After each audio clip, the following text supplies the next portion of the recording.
عبداللہ ابن ادریس بہت بڑے جلیل القدر محدث گزرے، بہت بڑے جلیل القدر محدث گزرے۔ صفت الصفا میں علامہ ابن قیم نے ان کا واقعہ نقل کیا ہے۔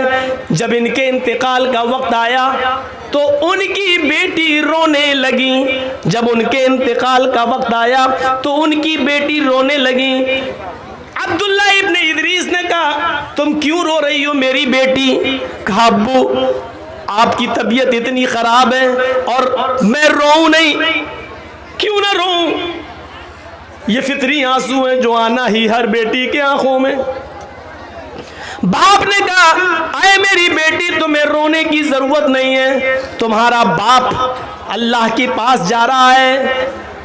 تم جس گھر میں رہ رہی ہو اب تک میں نے اس گھر کے اندر 4000 مرتبہ قرآن کریم کی تلاوت کی ہے۔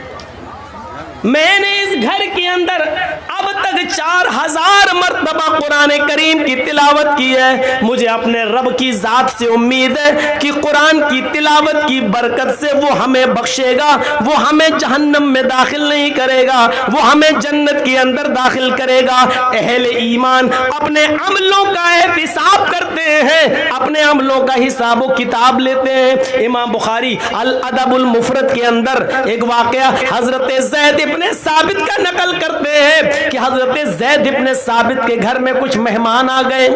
عشاء کی نماز کے لیے اذان ہوتی ہے، حضرت زید ابن ثابت اپنے مہمان کے ساتھ عشاء کی نماز پڑھنے کے لیے جا رہے ہیں۔ مسجد میں، مسجد قریب تھی ان کے گھر سے، وہ چھوٹے چھوٹے قدم رکھتے ہوئے جا رہے ہیں، چھوٹے چھوٹے قدم۔ ان کے مہمان نے کہا ہے اذان ہو گئی ہے اور آپ چھوٹے چھوٹے قدم رکھتے ہوئے مسجد میں جا رہے ہیں، مسجد قریب ہے، چلیے تھوڑے سے بڑے بڑے قدم رکھیے اور مسجد میں چلیے۔ تو حضرت زید ابن ثابت نے کیا کہا؟ فرمایا کہ آئے میرے مہمان تم نہیں جانتے ہو میں نے اللہ کے نبی جناب محمد رسول اللہ سے سنا ہے آپ نے ایک مسجد میں خطبے میں کہا تھا کہ مسجد کی طرف جو شخص نماز کی نیت سے جائے گا اس کے ہر ایک قدم پر ایک نیکی لکھی جائے گی جو 10 نیکی کے برابر ہوگی اور ایک گناہ اس کا مٹایا جائے گا۔ جو مسجد کی طرف جاتا ہے نماز کی نیت سے ہر ایک قدم پر ایک نیکی لکھی جاتی ہے اور ایک گناہ مٹایا جاتا ہے۔ میں چھوٹے چھوٹے قدم اس لیے رکھتا ہوں تاکہ مسجد تک جاتے ہوئے میرے قدموں کی تعداد بڑھ جائے اور میرے نام اعمال میں زیادہ نیکیاں لکھ لی جائیں، میرے قدم کی سنکھیا بڑھ جائے، میرے پیروں کے قدم کی تعداد بڑھ جائے اور میری زیادہ نیکیاں لکھ لی جائیں اللہ رب العالمین کی یہاں اور زیادہ گناہ مٹ جائیں۔ اہل ایمان مسلمان وہ ہوتا ہے جو اپنی ایک ایک نیکی کو گن گن کے رکھتا ہے۔ جیسے حضرت عبداللہ ابن ادریس نے کہا میں نے اس گھر میں 4000 مرتبہ قرآن کریم کی تلاوت کی ہے۔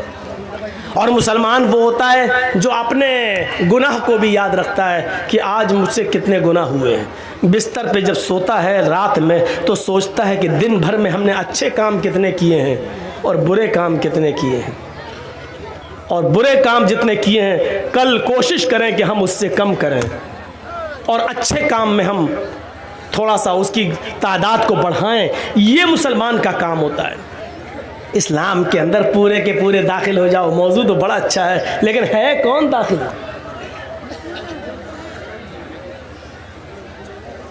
نبی اکرم صلی اللہ علیہ وسلم نے فرمایا تھا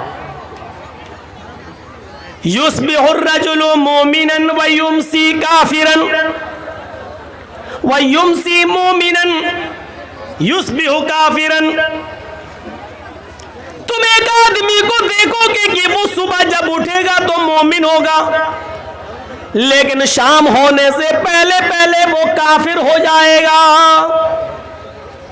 صبح اٹھو گے اس کو مومن پاؤ گے، شام ہونے سے پہلے پہلے وہ کافر ہو جائے گا۔ شام کو دیکھو گے وہ مومن ہوگا، صبح اٹھتے اٹھتے وہ کافر ہو جائے گا۔ صبح مومن ہوگا،